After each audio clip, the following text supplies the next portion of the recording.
नमस्कार, कड़क news channel पर आप सभी का स्वागत है। मैं हिमांशु सिंह पृथ्वी बल्लभ। आज बॉर्डर वॉच में बात होगी पाकिस्तान और अफगानिस्तान के बीच बढ़ते तनाव की।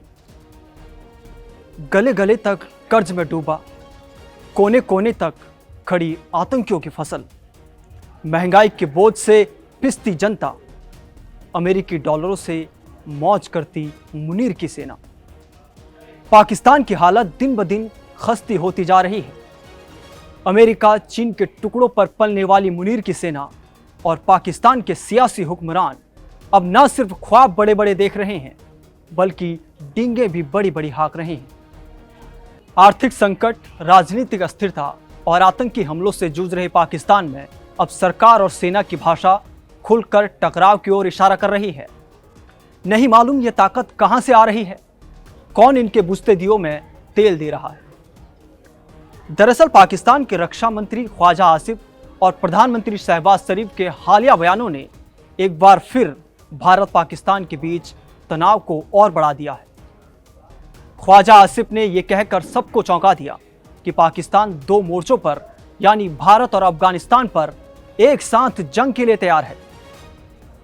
उनका यह बयान ऐसे समय में आया है जब पाकिस्तान की अपनी आंतरिक स्थिति बेहद खराब है और अफगानिस्तान के साथ शांति वार्ता भी नाकाम रही। ख्वाजा आसिफ ने कहा कि पाकिस्तान पूर्वी सीमा यानी भारत और पश्चिमी सीमा यानी अफगानिस्तान दोनों पर लड़ने के लिए पूरी तरह से तैयार है। उन्होंने दावा किया कि अल्लाह ने पहले राउंड में मदद की थी और वही दूसरे राउंड में भी मदद करेगा। यह बयान उस समय आया है जब दिल्ली में हाल ही में हुए बम धमाके पर पाकिस्तान पर शक की सुई घूम रही है। आसिफ ने इस धमाके को गैस सिलेंडर विस्फोट करार दिया और कहा कि भारत राजनीतिक फायदा उठाने के लिए इसे विदेशी साजिश बता रहा है। उन्होंने यह भी कहा कि अगर भारत ने कोई आक्रामकता दिखाई तो पाकिस्तान चुप नहीं बैठेगा। भारतीय अधिकारियों ने आसिफ के इस बयान को गैर जिम्मेदाराना बताया है और कहा है कि यह पाकिस्तान की घबराहट को दर्शाता है। दिल्ली पुलिस और केंद्रीय एजेंसियों की शुरुआती जांच में यह सामने आया है कि दिल्ली धमाके में मिलिट्री ग्रेड विस्फोटक का इस्तेमाल हुआ था। भारत का मानना है कि पाकिस्तान इस्लामाबाद में बढ़ते आतंकी हमलों और विफल नीतियों से ध्यान हटाने के लिए भारत पर झूठे आरोप लगा रहा है।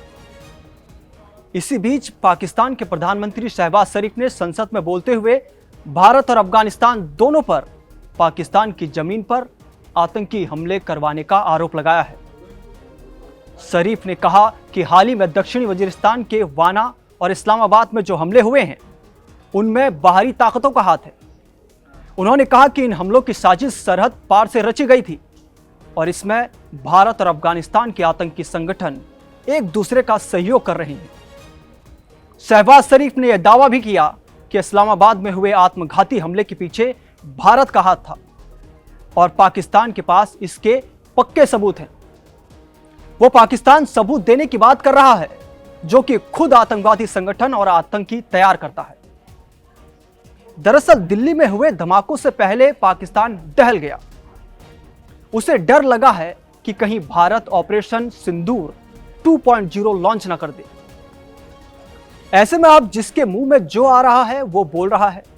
साफ है कि दुनिया को यह बताने की कोशिश की जा रही है कि पाकिस्तान को इस वक्त अफगानिस्तान और भारत से एक साथ खतरा है। इसलिए पाकिस्तान भारत और अफगानिस्तान पर एक साथ हमला करने की तैयारी कर रहा है। सुनकर ही हंसी आ जाए, जिस देश के पास अपने सैन्य वाहनों के लिए पेट्रोल नहीं है, जिसकी मिसाइलों में बारूद नहीं है, जिसके फाइटर जेट्स की पेट्रोल की टंकियां खाली हैं, जिसके टैंक जाम हो चुके हैं और जिसकी सेना के जवानों के हौसले पस्त पड़ गए हैं, वो पाकिस्तान गीदड़ भभकी दे रहा है। और तो और ये भी देखिए कि पाकिस्तान के वजीर आजम शहबाज शरीफ ने तो हद ही कर दी।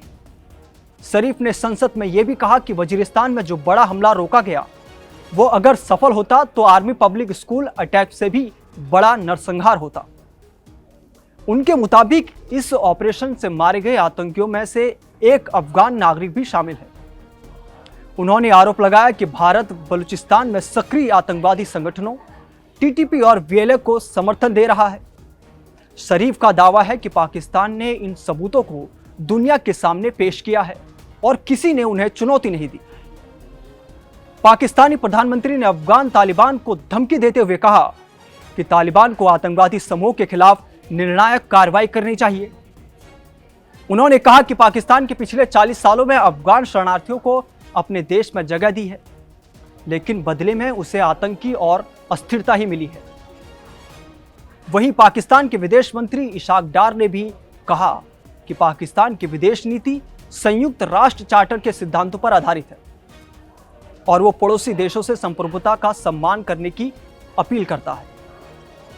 लेकिन विश्लेषकों का कहना है कि पाकिस्तान के नेताओं के बयानों और जमीनी हकीकत में भारी फर्क है। एक ओर पाकिस्तान शांतिपूर्ण समाधान की बात करता है, वहीं दूसरी ओर उसके मंत्री और सेना भारत और अफगानिस्तान के खिलाफ युद्ध की धमकियां दे रहे हैं। पाकिस्तान के तथाकथित जनरल को ही ले लीजिए, आसिम मुनीर। आसिम मुनीर को कोई मुल्ला जनरल कहता है, तो कोई फेक मार्शल और कोई फेल मार्शल तक कहता है। इन साहब के हाथ में एक तरह से परमाणु बम का बटन आ गया है। तब से ये उछले उछले फिरते हैं, भारत को लेकर कुछ भी बयान देते हैं, अमेरिका में बैठकर भारत पर परमाणु हमले करने की धमकी देते हैं।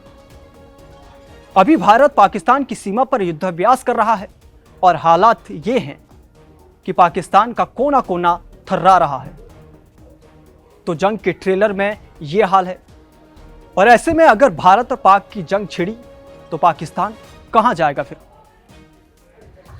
कुल मिलाकर पाकिस्तान के हुक्मरानों के अजब गजब बयानों से ये साफ झलकता है कि वो आंतरिक संकट और बढ़ते आतंकी खतरों से ध्यान हटाने के लिए बाहरी दुश्मन की छवि बनाने की कोशिश कर रहा है। आर्थिक गिरावट, राजनीतिक अस्थिरता और जनता के असंतोष के बीच इस तरह के जंगी बयान पाकिस्तान के भीतर की कमजोरी को छिपाने का नाकाम तरीका है। तो आज की इस रिपोर्ट में इतना ही। आप देखते रहिए कड़क। नमस्कार।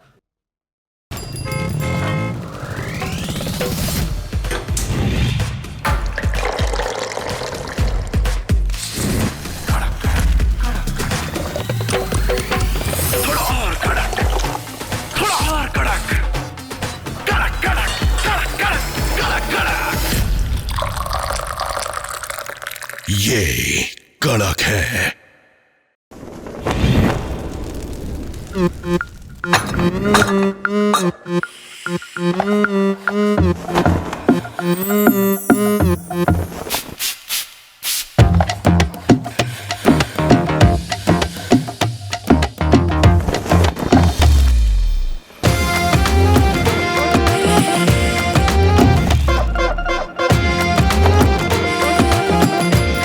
ये कड़क है।